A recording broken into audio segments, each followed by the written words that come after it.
What's up, guys? This is Rob, and I'm the vet. Hey, I'm Murph, and I'm the maintenance man. Hey everybody, it's Shea. I'm the girl. I'm sort of still the noob. I'm 1 year post-op. So welcome to the Waiting Table Podcast. What's up? Good to see you guys. Hey. How's it going? I like that. I'm the noob. I'm the girl. I need to do something like that. I want to be something more than the vet. I mean, you guys are always trying to be like me, so it's cool. I'm used to it. You could be the old. She could be the noob. There you go. I'm the old today. I'm the old today, at least. That's especially fitting because it's your 40th birthday. Hey! Happy birthday. Happy birthday. Thank you, guys. And thank you, everyone, for joining us on another episode of the Waiting Table Podcast, where we have roundtable discussions about the hottest topics in weight loss with, of course, the coolest people from the bariatric community. I'm Rob. We got Murph, we got Shea, and we got you guys. So grab a chair, wind down from your busy day, and take a seat at the table. Now, prior to their intro here, I think we have some cool, fun little game that Shea wanted to do with us that she didn't want to tell us about. So let's jump straight to that. Perfect. Well, first, I'm actually going to introduce our guest because I want our guest to participate as well. So I'm going to introduce our guest. So tonight we have somebody super special. We have my mother-in-law, Aymee, and Aymee will be able to tell you more about herself as we kind of get going. But besides being the fact that she's my husband's mom, without her, my husband wouldn't be here. She's very special in that way. But right? The other reason that makes her so special, though, is Aymee has had bariatric surgery, and she was the first person close to me that had the surgery and actually talked with me about it. And so she's been a huge support in my journey. And so I'm going to go ahead and add Aymee in. Welcome. Hey. Welcome, Aymee. Hey. How's it going? Good. How are you guys? Good. Awesome. Thank you so much. Well, we'll jump into like learning more about you and all of that, but I have a secret game, but that's not going to be. You always scare me with your secret game, Shea. What? Us too. So no karaoke this week, no singing of any kind. And the good thing is you guys all can work together, including people who are watching. You guys can work together as well and use the comments if you want. There is a name for this type of thing, and I was trying to Google it because I forgot. It's kind of a weird name. Essentially what it is I have all these different words that are kind of pieced together, and they're all sectioned out, but they actually say a complete word. So it'll be kind of like we'll do it and then you guys will get it more. So here's this first one. Can you guys all see that? So you guys can work together. This is, and just start saying it because it's going to make an actual word or phrase. Ake inks high sped. Ake inks high sped. Ake inks high. Aching high sped. Aching. High sped. A king's high. Yeah, it's a king something. A king's high. A king's high sped. High sped. A king's high sped. The king's high sped. Come on, Aymee, you got this. Oh my gosh. No, I'm with you. Stuck on that. Like it helps if you close your eyes. Okay. A king size bed. A king size bed. You got it. Oh, And I promise I answered that before I read Savannah's comment. Oh, nice. Good job, Savannah. Cool. Yeah. Okay, you guys get it more now? Yes. Yes. Okay. Don't focus on the letters. Like focus on the sound of it. Yeah. Weighing less with Jess says a king's husband. I like that too. Husband. I could see that. Close. That's. Are you guys ready for the next one? 100%. Yes. Okay. Here's the next one. You guys For anyone on Spotify, Panda it's bear? ape hand Ape hub hand bear. A panda A bear. panda bear. Panda bear. Oh, Wow. you guys are getting it. See, Wow. Amy's good at games. I That knew that was she would get quick. it once we got going. Yeah. That was quick. All right. You ready for the next one? I have just a few more. Okay, here's the next one. Spotify friends, Abe who Abe beat who beat rap. rap. Abe who beat Abe who rap. beat- It's a robot. That's what Abe. Abe. Abe who beat rap. Abe who A poopy rap. a poopy What? rap. A That's what I was poopy gonna say. rap. That's what I was gonna say. Abe who beat What did you say? Sorry, that might have been A right. poopy rap. Oh no, that wasn't poopy right. rap. That's On- right in on my a lot of head. levels, that That's the wasn't only thing that makes sense, really. Right? I think that's right. Abe who beat rap. Hey babe, who beat rap? Abe. Man, this is a tough one. All right, call uncle if you guys give up. My uncle doesn't speak English, so I don't think he'd get this. Oh. No, I'm just kidding. All right, I'll give this one to you guys. This is a booby trap. That's what I said, right? Isn't that what you said? Booby trap. You said Oh, man. booby trap. No, I said a poopy rap. Okay, well, I thought that was it. all right. Just because it's your birthday, I'll let that slide. All right, we're gonna do two more. Are you guys good for Right. two more? Okay, this Yeah. is Yeah. Easel aid ease man Easel for aid. Spotify friends. the next. This is talking about Rob. Yep. An Ease- old man. Easel aid ease man.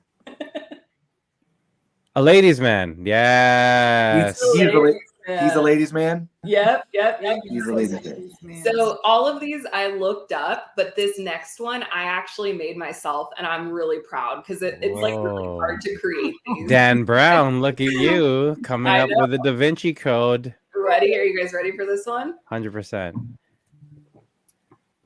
Apple Yurt Dane Rub for all our friends on audio.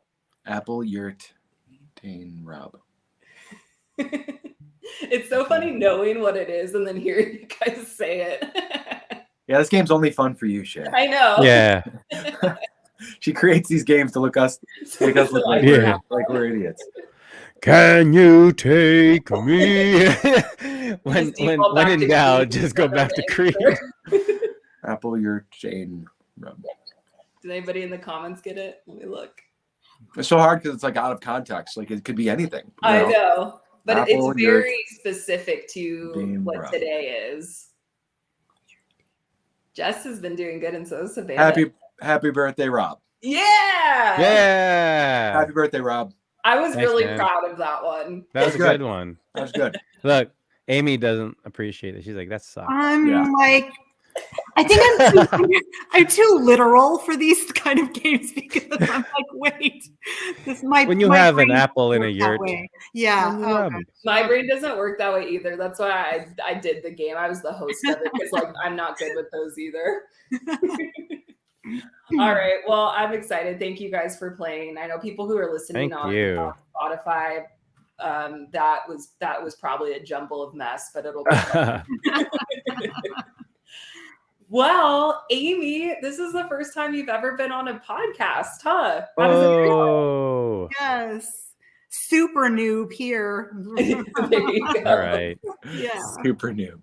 Well, can you start just by telling us a little bit about who you are, your bariatric journey? And I did want to call out too, I had mentioned it in our stories, but we will be talking a bit about disordered eating. So consider this kind of everybody's trigger warning for that if you're not at a place where you feel okay listening to that, that's totally okay. But we did want to give a heads up. So with that, Aymee, tell us a little bit about you. Yes, and I second that, Shea, just because I was planning on talking pretty candidly if I can here, and I definitely don't want to trigger anybody that might be going through something right now. So anyway, so my name is Aymee Sampson, and I just turned 51. So Rob, you little youngin', you 40. Psh, What can I do? yeah. catch up. Yeah, 40 schmorty. Oh my goodness. Anyway, so I struggled with weight since I was a young child, like very young, like as in first grade, started getting made fun of at school, the chubby girl, all this and that. So I discovered early on that food was a comfort to me. It was a friend. It was something I went to when I was bored, when I was sad, happy. I mean, you name it. It was just food was a thing. It was definitely my thing from a very young age. And so, growing up in elementary school, it was tough. I had a best friend and she was super tall and I'm only 5'3", so I'm on the shorter side. So you can imagine she's super tall and thin. I'm chubby. And Shea, you might not get this one, but like they call us Laurel and Hardy. I don't know if you guys remember Laurel and Hardy, but yeah, super tall and skinny, and then shorter and not so skinny. So yeah, just things like that, just hurtful stuff like that. And so anyway, get into my teenage years and I really, really want to be a cheerleader. That was like, for me, I would have arrived if I was on the cheerleading squad. And so at 15 years old, I discovered my old best friend, bulimia. And it was what I thought was the absolute best method to eat whatever I want, binge whenever I want, and get rid of the food and stay at a neutral, kind of weight neutral. Hey, Aymee, I think a lot of people know what bulimia is, but for those that maybe aren't as familiar, can you just explain what that is a little bit more? Sure. Yeah, absolutely. So for me, bulimia can take a lot of different shapes and forms, but for me, it was eating a very, very, very large quantity of food at one setting, and then vomiting the food back up till I felt completely empty again. It was definitely a high, 100%.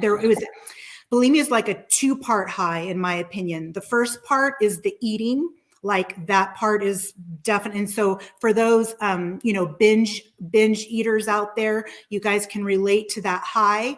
But then for me, the second part was the purging. That was another high. And one couldn't go without the other. They had to go hand in hand for me. And so I just, thought, hey, I'm 15. I'm skinny now. I can still eat pizza whenever I want. This is great. So I'm thinking I have found the secret to life. And so anyway, don't mind me if I look down a bit, but I just wrote notes because there's some really important things I want to share and I don't want to miss anything. Sure. So, I did want to mention the amount of food, guys, that I have consumed. So I was bulimic for 24 years until the age of 39. And so the amount of food that I consumed, had I not been doing the compensatory measure of purging, I would have definitely found myself well over 500 pounds. There's no doubt in my mind at all, because of the amount of food that I would put away during a binge session. And the only thing that kept me at a normal weight for so many years was the purging. So at the age of 39, I unfortunately had to get taken to the emergency department because I was throwing up large amounts of blood. And basically was told you have, it's called Mallory-Weiss tears in your esophagus.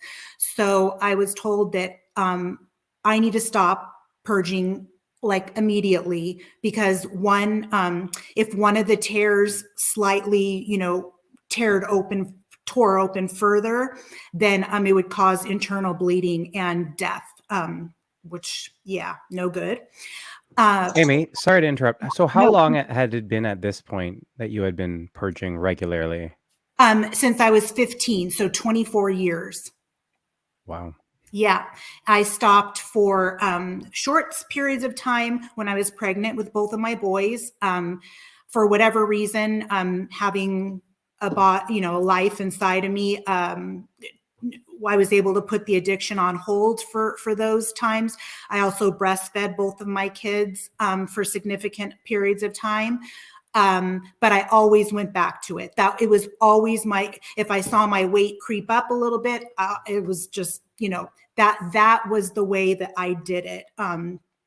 And so, it was a long time. The doctors were very surprised that I had gone that long without, doing major damage to my esophagus. But by the time I did get to the ER that night and they did, all the tests, they said, yeah, your esophagus is wrecked, absolutely wrecked. And you cannot purge.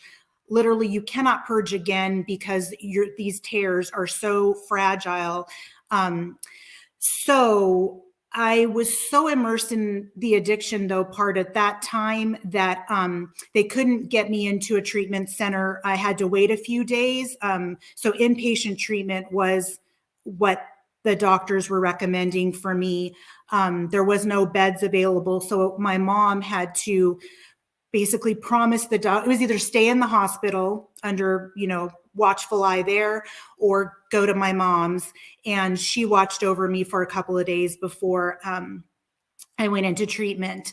And bless her heart, but I was so in my addiction at that time that even a coffee from Dutch Bros, I couldn't handle it sitting in my system so I'd turn on the shower, pretending I was taking a shower, and get rid of it, even at my mom's house. So I needed help.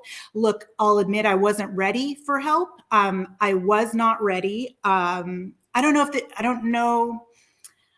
There's a part of me that wants to say, I don't know if anyone's ever truly ready to give up their addiction, whether it's alcohol, drugs, whatever your addiction might be. But I was not ready. But this medical emergency kind of forced me to have to be ready. So I did, 2 months of inpatient, did really well. It was a really eye-opening experience for me.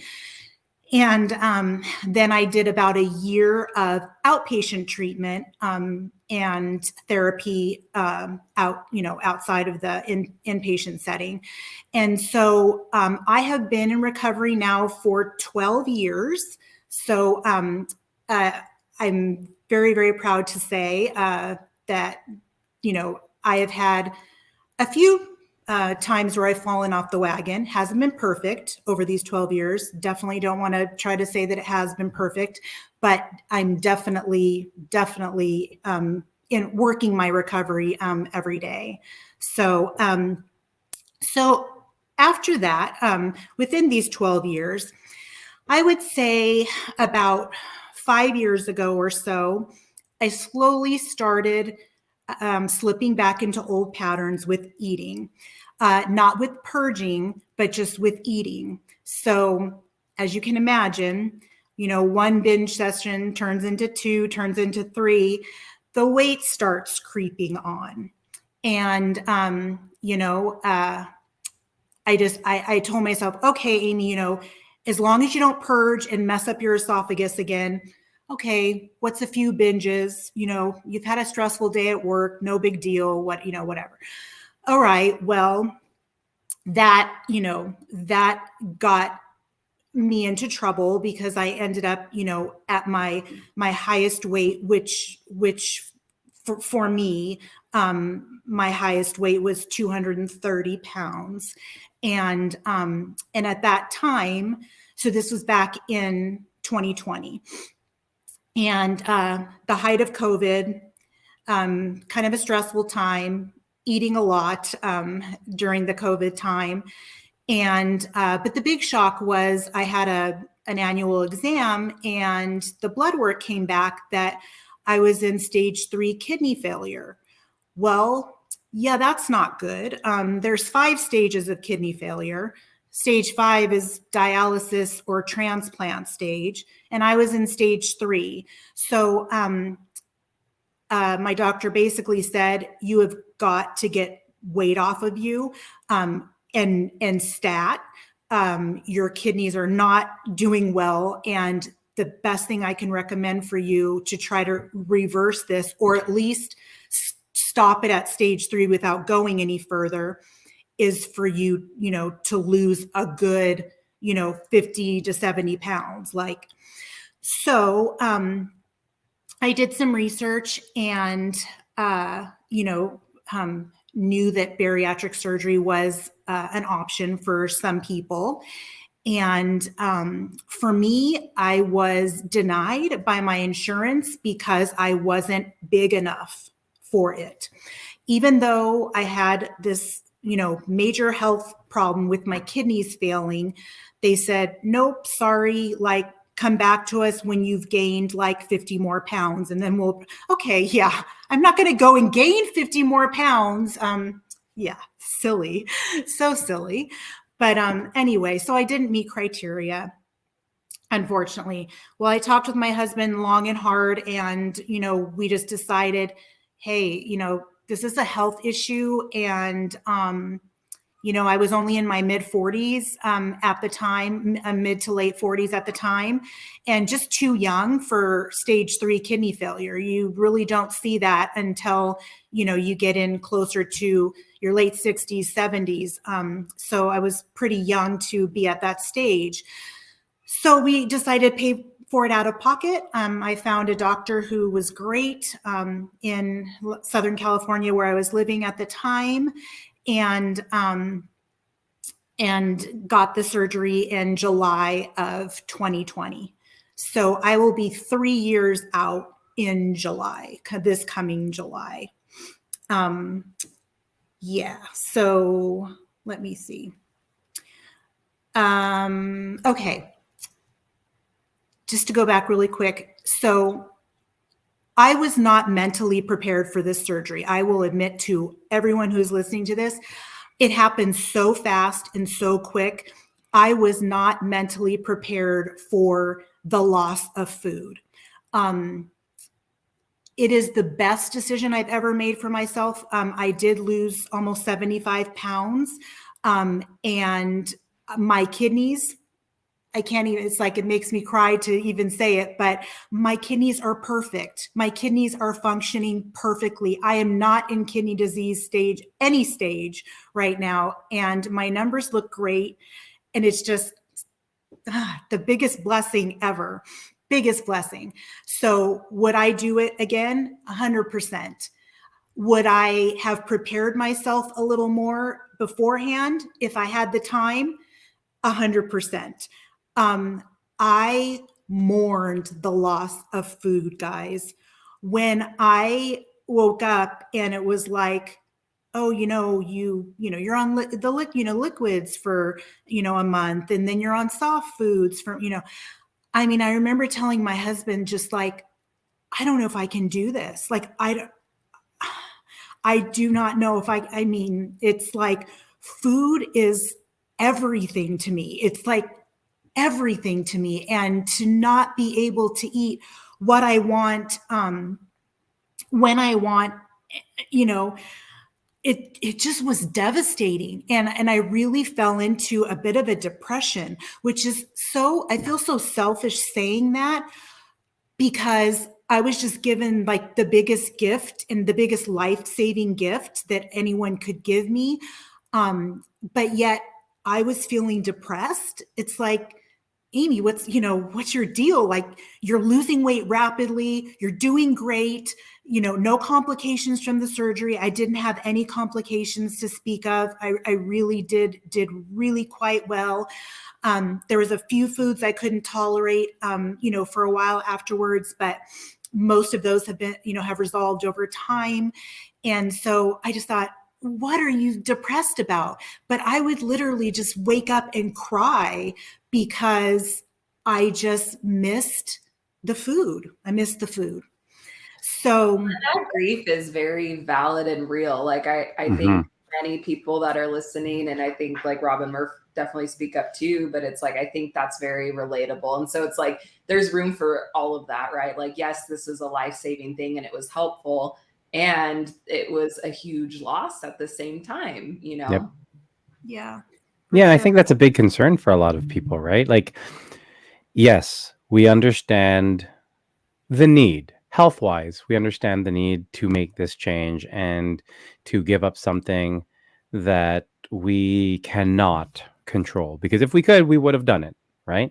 And I always go back, and that's why I absolutely love. I've listened to Phil, the podcast with Phil, a couple times at this point, and for me, when he mentioned how he can just imagine how hard it is to give up something like food and how hard it is as an addiction, because you have to eat food numerous times a day and you have to be able to control that. So, for us to be able to drop something just like that and go to something like a liquid diet, which is so extreme, right? Like I tell a lot of people, the hardest part for us in Canada is the pre-surgery diet. So it's the Optifast, what we have, which is, just shakes for me, it was 3 weeks of X amount of shakes. Right. And so it's such a big difference from what we're used to. And so, it is definitely, it's understandable to mourn that, because it's such a big part of our life for so many years. And that's what I tell people a lot is, we've been doing this for a lot of years, right? This has been what we've known. This has been a big part of our life. It's not even just been a part of our life. I know for me, it was a big part of my identity. Now I'm losing that part, whether I'm ready or not. I'm losing a big part of who I am, right? And so, and I commend you for making those big changes, because whether you had to or not, you did it. And so that is huge. And to see that big turnaround with your health is awesome. So I commend you on that. It's awesome. Thank you. Thank you It's- so much. It's definitely something that I've struggled with lately, especially. I've had this thought of the idea of like never eating the way that I used Yeah. to eat ever again. Like it's never, like it can't be undone. And the reality of it just hits me once in a while. And I'm just like, I don't know if it's that I miss food, or I miss my old self, or I miss that lifestyle, or I miss that comfort, or what it is exactly. But the reality of the fact that my life has now been changed Yeah. forever until that last day. And it's just like, oh man, that's a tough one, to wrap your head around, and it messes with your head a little bit. So being emotionally ready or mentally ready to take on this, I was just talking to somebody at work about it today, because having the surgery is not for everyone. And she asked me, what is the biggest part of it? And I said, it's the mental aspect of it. It's literally 100%. 90%, if not more, Yeah. the mentality that you have going into it. And if you don't have it, I feel like you can get it. I mean, you can learn tools and things like that. And I'd love to pick your brain more on that, how you've, gotten through that. But it's so much more than just eating a little bit of food here and there. It's definitely not a quick fix. Right. It's a real mental game. And I think your success depends on how mentally prepared you are, and then also how mentally strategic you can be, or overcoming. Yeah. I also think like it's a versatility or being dynamic, right? Like I've said this numerous times on the show. I think we've one thing that was a big challenge for many of the people I talk to, and a lot of the mentees that I have, that I mentor, I see a rigidity in our ability to adjust and adapt, right? Because we are so used to something very specifically, and I think we're so used to that, and we don't want to break that because of what you had mentioned, the emotional ties to it, the way that it makes us feel, the other things, you're thinking back about the person we used to be, or the times we used to have, or all this, how we used to cope with certain things, and food was a big part of it. And I think at some point that rigidity was so ingrained in us that regardless of what happened, we wouldn't break it, right? Whatever it was, right? And so that is the big part of it. And I think a lot of the people that I see succeed, even though we all struggle with it, they've been able to find a way to adapt to things, right? This isn't working. How am I going to make it work? We all slip, what am I going to do now? Whereas back then it was like, if we slip, all right, I'm going to enjoy this ride down, right? Because that's sort of what we knew. So I think that resilience and that ability to adjust has been big. And so, yeah, Aymee, I would love to hear, what type of things did you put into practice? What type of habits did you try to build to help with building around that? Yeah, absolutely. Well, a couple more things I just wanted to say in regards to anybody who has disordered eating and then gets this surgery. So number one, like we already mentioned, like bariatric surgery is a great tool for fixing the physical. It does not fix the mental addiction. It doesn't even touch your brain at all. And I really need folks to really take that in, because that is something that I think is so important to keep in mind. And so in regards though to the physical changes, for me, the first year was a little difficult for me, and it was a little bit of a slippery slope. And let me explain why. When your stomach has been cut, I had VSG, so your stomach is cut down significantly. And so if you try to overeat, especially in your first 6 months to a year, if you try to overeat, it's naturally going to come back up. Well, for me, it wanted to come back up. Well, that was a slippery slope for me, because I wasn't intentionally overeating, but sometimes I would eat a little more. I didn't stop when maybe I should have, or something didn't set well with me. But just I'll call it the involuntary purging that happened a few times for me really was a mind messer. I'm trying to use a word that's not a cuss word, but it was just Cuss away. It's all good. Messed with my mind though, big time, because this is like, wait, this feels like old times, and it wasn't old times because I wasn't binging and getting this satisfaction of binging beforehand. It was even just eating something maybe small that didn't quite set well with my pouch or whatever it might have been. And it would be coming back up. And so I had to be really cognizant of that, because in my mind, I was like, oh, great, Aymee, you're going backwards. You're going backwards with your disordered eating issues. And so that was just one thing I kind of wanted to mention. And then also that it's really normal to mourn the loss of food. I feel like that maybe isn't talked about a whole lot, but it's normal and it's okay, and you will get through it. I got through it. It wasn't easy, and I'm still getting through it. Look, I say I got through it. I have not arrived by any means, guys. I have not arrived. Yes, I'm almost 3 years out. I feel like I have, a good system going. I'm at a weight that I feel very comfortable with. So I'm just kind of I've been maintaining the weight for about a year and a half now. And so I feel really good about where I'm at, but you've never arrived. You have to work at this every day. The surgery is definitely not a one and done. I'm fixed forever and we're good, because you guys all know, you can start bad habits up again, and then, okay, you're stretching your sleeve out a little bit, little by little, or you're what call eating around your sleeve, you're eating slider foods that don't make you full, but they're tons of calories, Yep. things like that. And so, for me, to answer your question, Rob, I think that it's been a lot about foods that I feel comfortable and safe with for me for this maintenance phase. And Shea can attest to this. I knew you were going to say so silly. It's so silly, but it is the one thing I do for myself every day that is the safest thing that I can do for myself. So I literally have this 100 calorie oatmeal packet, okay? A banana, a tablespoon of peanut butter. I have this breakfast every morning. And I have had it every morning since I was able to eat And soft your yogurt, foods. right? Don't you mix Oh, your oh, yogurt sorry. with your Yes, oatmeal? yes. I mix the Dannon Light and Fit. Sorry, yes, that was the key piece. I mix it in with the oatmeal, and it is my favorite. Like, it is just, it's the best ever.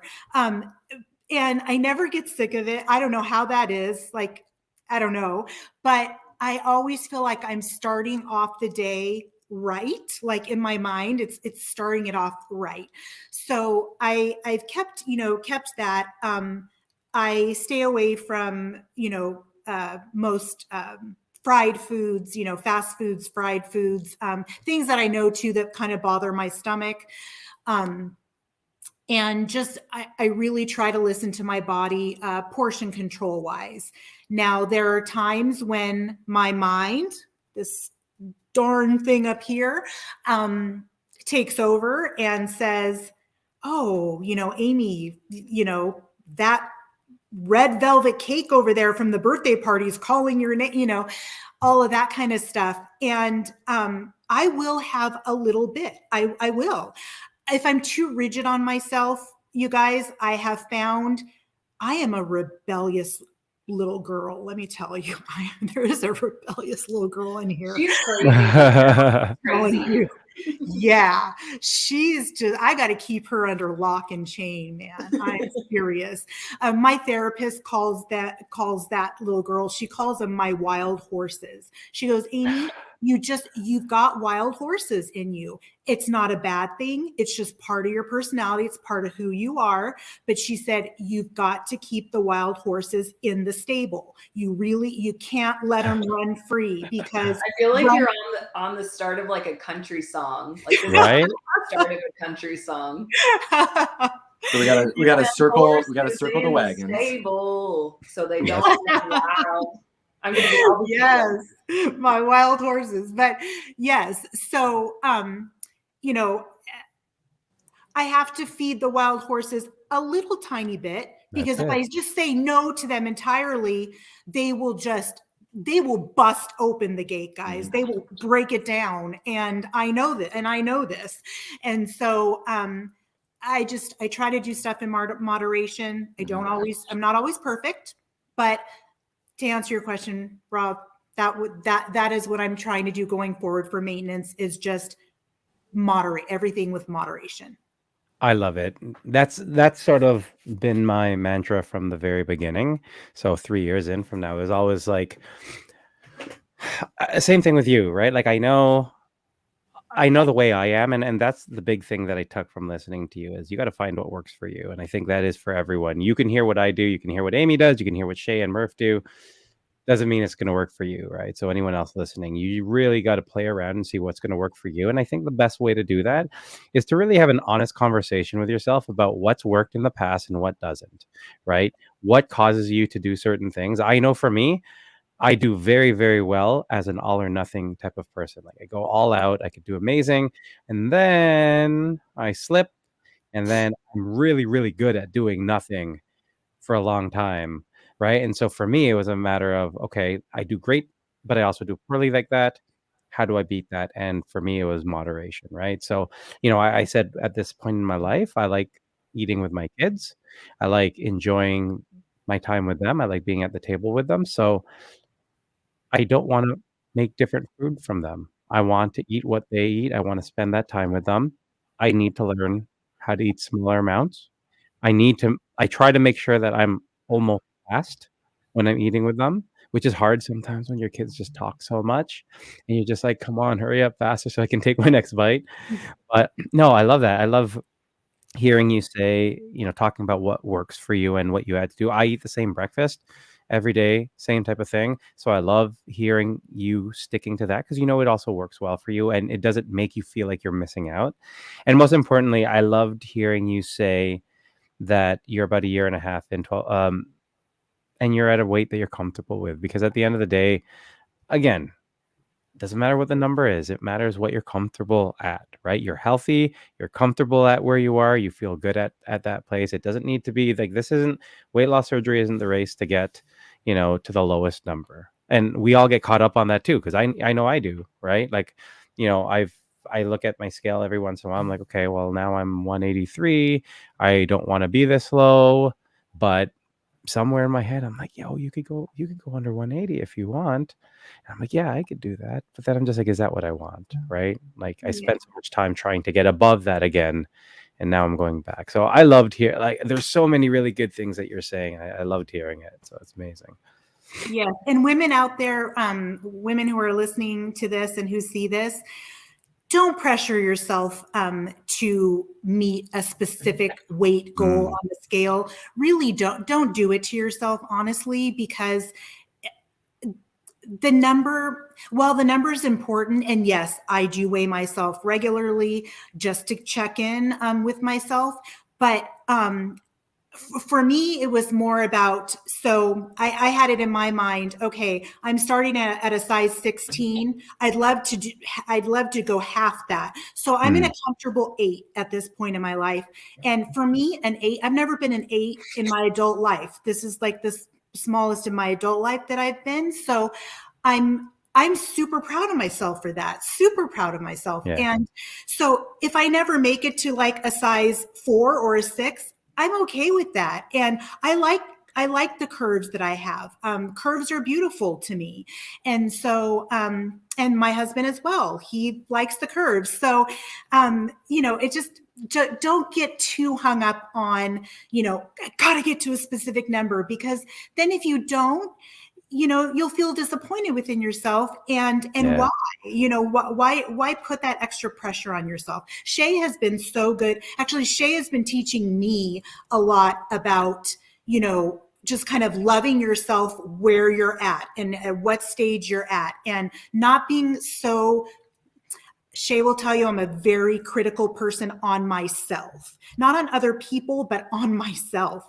And I've learned a lot from her in regards to just like, Aymee, why are you so hard on yourself? Yeah. I think the black and white thinking for me, that's a lot of it. I have very rigid, old rigid tapes in my head that like to play, stuff from childhood, those kinds of things. But anyway, just kudos to Shea, because she seems to have a very balanced view of how to love yourself. And I've learned a lot from you. Yeah. I don't want to hear it from you, Rob. You can. I didn't say anything. I just made faces. You're okay. Yeah, I'm nice to people like me. I'm just kidding. No, it's true though. It's so hard. And we had someone talk about just like that restriction piece, and it's so hard. A lot of what I have seen within myself and with other people, and Aymee and I, you're going to be like, yep, broken record. I've heard this a million times, but it makes my heart so sad when I see people coming from a place of self-punishment, and the route that I can usually go back to that makes sense in my mind is just not seeing your own worth. And I don't know why, but it's an ability I feel like God gave me to see worth in other people. And so it makes me feel so sad when people don't see that for themselves. Yeah. And that's taken time to see that even within myself, but for myself. But I think a lot of where that comes from, that's the root. And so what do I say to you all the time, Aymee? What are some of the things I say to you about worth? I mean, you are such a worthy person, whether you lose weight, whether you gain weight, that doesn't matter. It's irrelevant, right? And so I don't know, like what advice do you have for people who are kind of in that restrictive place? Right. That's usually what I say all the time, right? But like, I know that's something that you've been working on a lot. Yeah. Look, I hate to say, I mean, if somebody is in a place where that is what works for them, being super restrictive and prescriptive, about every move they make, and counting, every single calorie, and being really rigid, but that just really works for them. I don't want to be the person to say, well, don't do that. But are you happy though? I guess I would ask, are you happy? And is this sustainable? Is this way of life for you sustainable in the long run? And can you be happy in the long run being this rigid? And if the answer is yes, for some people, then, then awesome. But for me, I need a bit more of a go with the flow, listen to my body mentality. I did follow the program post-op the first year very rigidly. Shea knows, I was very, don't eat, no rice, no pasta, no, just very rigid and all of that. And then I thought, okay, this to me is feeling very stifling, and it's starting to really feel like a chore. And I don't want to end up hating my new life. I want to enjoy my new life. And so if that means I need to find my own way through this, then that's what I'm going to do. And I think it's a work in progress for me. But this is what definitely works for me. Well, and I think it's kind of counterintuitive at first. Like, I know sometimes I get funny looks, especially because I'm so newly post-op. I'm just about to hit my 1 year mark, and I've taken definitely more of an intuitive approach. Like, again, I'm not a doctor. I'm not prescribing anything. I'm just sharing more of like my experience and what's worked. And I think for so long we've been told to not trust our bodies. That's what got us there in the first place. All of these things that are actually just lies. When you look at it more from a logical perspective, first thing first, obesity is a disease. We wouldn't tell somebody who has 100%. Cancer, like, oh, you have cancer and that's what got you here. Even with lung cancer, I know that's another one that gets a lot of shade because it's like, well, you smoked and that's what got you here. There's a lot of people who have lung cancer who have never smoked a day in their life. And so that's the first thing. Obesity is a disease. The second part about it too is, in a lot of ways, I know many of us were raised in ways that told us to not trust ourselves, right? And all these small ways that add up. But really, our bodies are so much smarter than like our brains are, where they give us a lot of indicators of what they need when they need it. And so for me, it's been a neat journey and experience of really leaning into that. It's been kind of scary and it's felt risky because some of the things that I've done have gone against what my program guidelines are. Not that I'm recommending that, but that's what my body has told me. And I know for myself, every time I've listened to my body, it's been spot on. And there's times that, I think about like, I one time had too many chocolate covered almonds where it's like, ooh, that just did not sit well. But that doesn't like define, like when you think about it, it's kind of laughable in a way. Like, yeah, like I had too many chocolate covered almonds. Like I'm such a bad person. Like that's so weird kind of, right? And I'm not like shaming people who think that, but again, just seeing it from a non-emotional objective place, like, no, I made a mistake. Like I'm learning my new stomach. Maybe I got distracted and I ate too many, and it's okay to make mistakes. Like, I think that's the other thing where I was raised in an environment and like just seeing lots of different things that like making mistakes, that's the worst thing you can ever do. And I think that applies a lot with people, or that I've seen in this space. It's like, we're going to make mistakes. Like, it's okay. That doesn't define our worth. That doesn't mean anything's different. And so, sorry, I don't know how I got off on that tangent, but it's like, I don't know. My heart hurts because it's hard and there's no easy solution. And I wish there was. Yeah. I feel like I've been sitting here and I'm thinking like, what sort of addiction or lifestyle that, people are trying to get away from or get out of. What sort of lifestyle that involves recovery? Like, does recovery ever end for anybody? You know what I mean? Like, not for me. It can't end, and daily, we're gonna make mistakes. It's daily, yeah. And this is just a fact of life. And then how we handle, I mean, that, you've got programs like AA, like we talked to Phil about, last week. We've got programs for different things. I don't know, other than the Waiting Table podcast or Berry Nation or other programs where, you can meet. And I mean, we don't have 12 steps, but you can meet and talk. And that's why this is so important. And I don't think, it's the steps so much, with AA. I think it's getting together and being vulnerable and transparent and real and talking about our recovery, because this is a recovery process that is going to take the rest of our lives. And then we talk about, having, like you talk about having your oatmeal and your yogurt and the same thing every day for 3 years. I've been doing the Premier Protein shakes for 2.5, almost 3 years. You find something that works, or rather, if it's not broken, don't fix it, right? I mean, if it's working for you, keep doing it. If it's not working for you, rewrite the script, you're making your own ending, and like Rob said, it's not the number on the scale. It's about your happiness. It's about where you're at now, and where we are all is on a journey,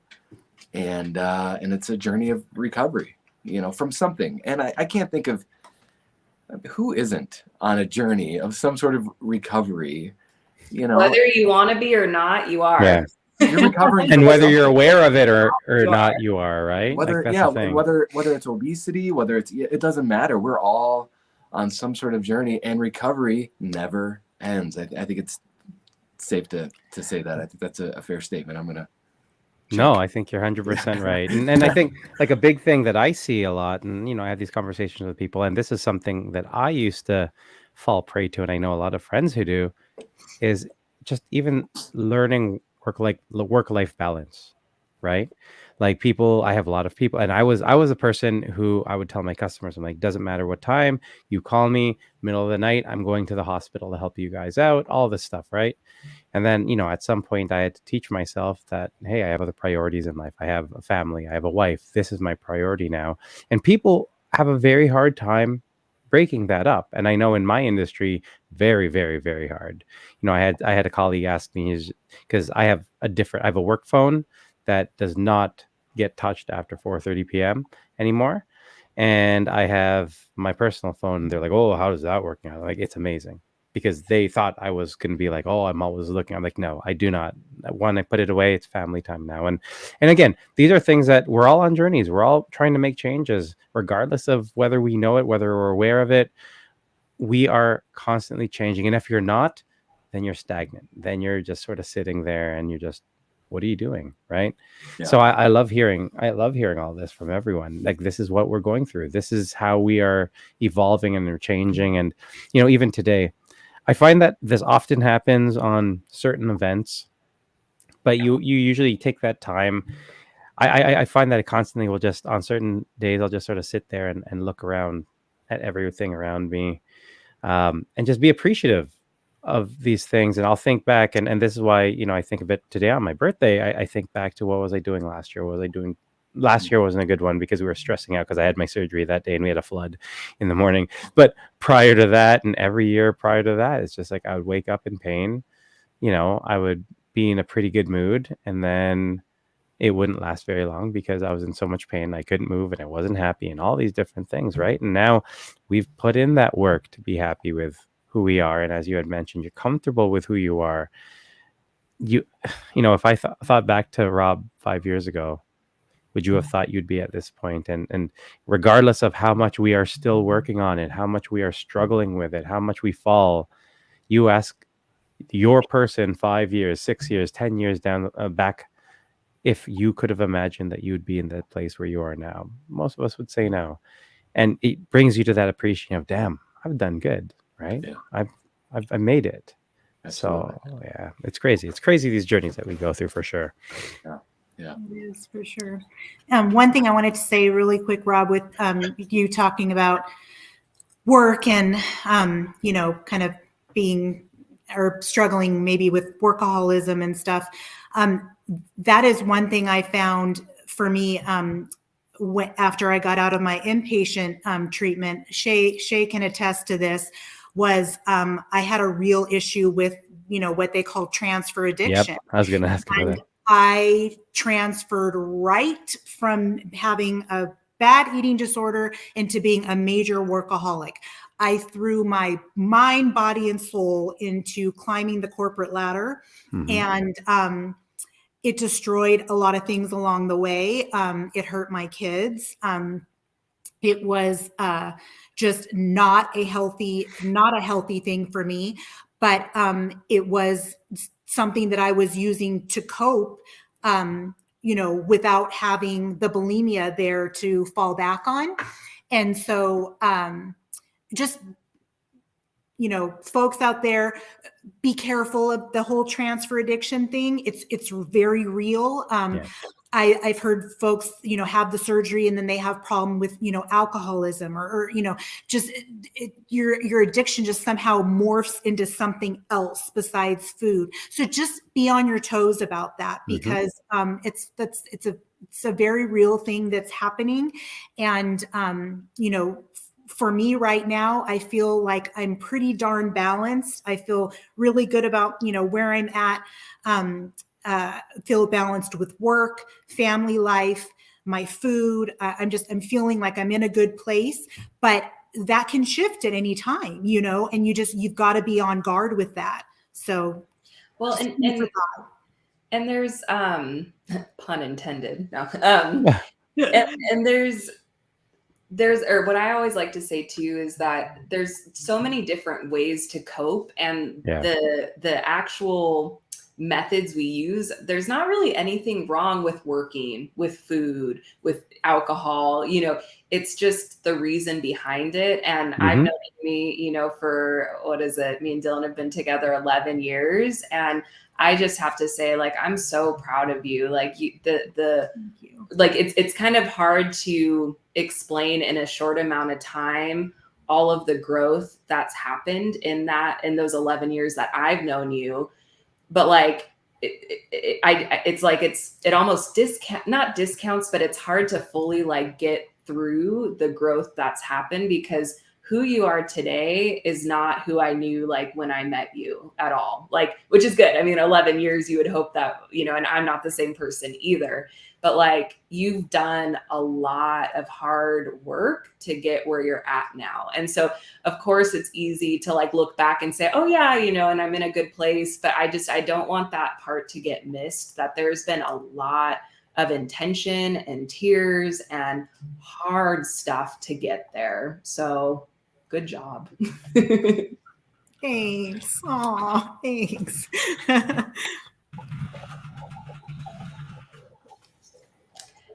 We got a couple comments. Someone had said that their addiction transferred to the gym. Yep. 100% sleep, eat, dream, the gym. And again, it's like going to the gym is not like a bad thing, or like, it's just that's maybe a different way of coping. So again, it's tough, you guys. It's so tough. And I think, acknowledging the fact that it's tough and that this is a journey that you are going to always have to, and, this is the whole thing with the prep stuff, even at the hospital, I've had a conversation with the social worker about the program. And I said, the biggest thing I think that we are missing, and I think the biggest thing that in general bariatric surgery is missing is, we do the whole prep for diet, and we do the prep for, financially, are you able to continue taking vitamins for the rest of your life? Are you able to manage with this? But the question is, are you going to be able to connect with what you need to do emotionally and mentally? That's always been my thing, right? And how are you going to be able to do that? And what support's available? I always tell people that, it's not the easy way out. Like having bariatric surgery isn't the easy way out. It's a resource that we have that we are able to utilize to better ourselves and our family, but that also shouldn't stop there, right? If there are other resources that you can utilize to help you be successful with this part of your journey, you should also utilize it. Whether it's, hey, I'm going to jump on the waiting table. Hey, I'm going to join Bari Nation. Hey, I'm going to reach out to a bariatric dietitian. whatever it is, you need to utilize the resources you have available, because at the end of the day, this is a big step and a big change that you are going through. And you want to do as much as you can to make sure you succeed, one, but that you're able to continue with this, right? Because this is not just like, hey, this is what my life's going to be for the next 5 years. You want it to be a long-term, Mary in motion, 10 plus years type thing, right? So that's the big thing. How we can't look at this as this is what I'm going to be doing for the next foreseeable future. This is life now, right? And so how do I adapt to it? How do I want to see my life with this as part of it? And I think the more people are prepared for that, the better it will be for them. Yeah, Mary in motion is now a verb. That's how we describe success long term. That's awesome. Aymee, I do have one big question. I know we're sort of winding down in terms of time here.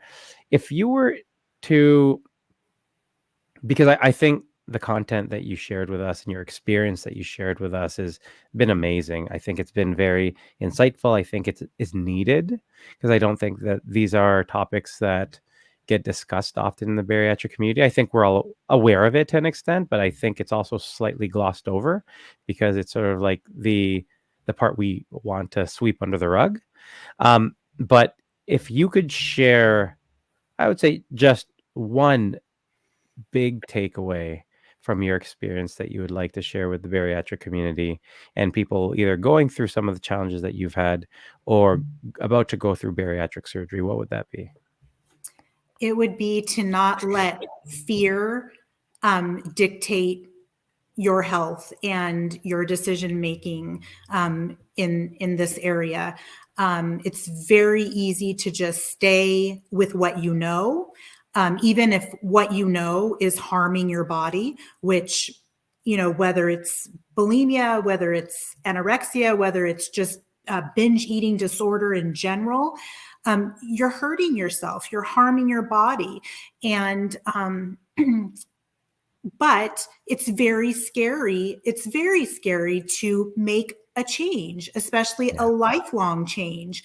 And you do have to be prepared to make a lifelong change. And so if you want to be successful, it's not a quick fix. Some people may look at it that way, but then oftentimes those are the people that unfortunately, they end up, kind of right back where they started in 4 or 5 years, because they don't really look at it like this is a lifestyle change. And so just don't let fear hold you back. It is scary. It's the unknown. If food has been your friend, your vice, your coping mechanism, your everything, I'll just say food, just to me, talk about priorities, like food was up there on the priority list for me. And it's very scary to rearrange your priority list in your mind. But just go for it if you get the opportunity and it's right for you. It's not right for everyone, this surgery. Absolutely. It's something that you can't take lightly. No pun intended, as Shea would say. But definitely, weigh up the pros and cons. But if you do feel in your heart like it's something for you, don't be scared to take the leap and take the jump. Also, too, I am a person that I was older when I had the surgery. I was 48. No, excuse me. Let's see. 40. I just turned 49. Yeah. So almost 50. So, if your doctor says, hey, you're healthy enough to undergo this surgery, go for it. Just, go for it. It's been amazing for me.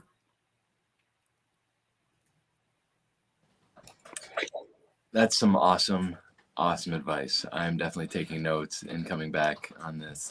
The whole fear, gosh, because fear just drives us to do some crazy things sometimes. Mm-hmm. And fear coupled with doubt in ourselves, just drives us to different places. And gosh, I loved having you on, Aymee. It's been so great to finally get to meet you and get to know you and hear your story and you're nothing like how Shea. Yeah, right. Like it's totally different. Like Shea. Oh yeah. She had us scared. I mean, she had us. Oh, shit. She said, I think it was a quote. She was just like, "Get ready for a snoozer." I'm like, wow, okay, something like that. Yeah. right? It was like Yeah. that, and I was just like, Yeah, no, that's exactly what I said. I can totally picture you saying that, Shay. You know? I think the exact words were Snoozerville, USA. Here that was it. Yeah, And I was Canadian, so I didn't that's get what it it. So then was. she had to rephrase it. Yes, That's what it was. Yeah. No, Shay stole that one from me because I'm known for in my family that for some reason I say this is like Sketchville, USA. I don't know why. Like when you're going into like a really seedy part of town.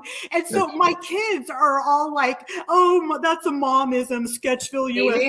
She has some good Amyisms. Yeah, they do. They gave me a list one time and I was like, wait, do I really say that stuff? Yeah, I guess I do. Okay. I'm guilty as charged. Sketchville, USA. We call that Detroit here. Yeah, I was gonna say. So, what part of Michigan is it? Is it like that's right. This that's one? right there. Right. That's, down here. I was a bit too high. That's Perfect. Sketchville. No, I love Aymee, Detroit. Aymee, where can everyone find you if, on Instagram or any of the other social media things here if they want to connect with you? At just so simple, but Aymee Quinn Sampson. That's my handle on Instagram. So super easy. I mean, if you spell Aymee correctly, which isn't super easy. Yeah. So but that's a tough one. Yeah. Well, and we've done videos. I think we'll do more videos on my YouTube channel together in the future. So this definitely isn't the end of Aymee Quinn Sampson. You'll see her more. Awesome. Thanks for having me, you guys. It's been so fun. I was so nervous to do this because I am not, Tell them all the bad things I said about them to you. Don't believe it. I don't believe it. Just, tons. Okay, but seriously, Rob, she roped me into doing this dance thing. Oh, yeah. Shea does that? On just going like this. And you, Murph, you're like, I'm like, why did I have to be a fool? I danced. I did some dancing. dancing. You two boys are just like, I'm like, what? So yeah, Shea, you roped me into that big time. I bet you knew the boys were just gonna like go. I needed to level it out. I needed to spice it up. Because Shea's gonna come in all crazy and whatnot, and so she's like, just do this. It's 5 seconds. It's I'm like, oh gosh, Shea, they know my little pitch I always give them. Just 5 seconds, guys. That's all no big deal. 5 seconds. No big deal. Yeah. Well, speaking of crazy, some of the things that we're doing this March is crazy. So just to give you guys a heads up, I'm going to be we'll put more communication out. But March Madness, we have a packed week starting next week where we're going to have not one, but 2 shows next Wednesday. So, and then the Wednesday after that, we're going to have 1 show, but then we'll also do a happy hour. So we're going to get all of this out to you, but you guys, this is going to be like crazy next couple of weeks. So buckle up. Madness. Exactly. March Madness. So I hope you guys are all ready. We're going to have somebody with a really cool British accent, and no, it's not Murph pretending. Nope. And it's not the Canadian accent. We're sick of the Canadian accent. We need to get accent. But yeah, it's going to be fun. I'm really excited for the next couple of weeks. So stay tuned. Follow us on Instagram so you can see what's coming up. Awesome. And thank you, Aymee, very much for joining us. And thank you guys Thank you, so Aymee. much for joining us on another episode of the Waiting Table. Oh, I guess we're doing that. Waiting Table Podcast, where we're serving the weight loss community 1 pound at a time. Thanks, guys. Have a good night. This is where we dance, Aymee. Bye. Your killer, your sick dance. There it is. 5 seconds only, Aymee. Just 5 seconds. Just 5 seconds. I'm like an annoyed insurance broker. That's all I need, guys. That's all I need. I know. Bye, guys. Bye.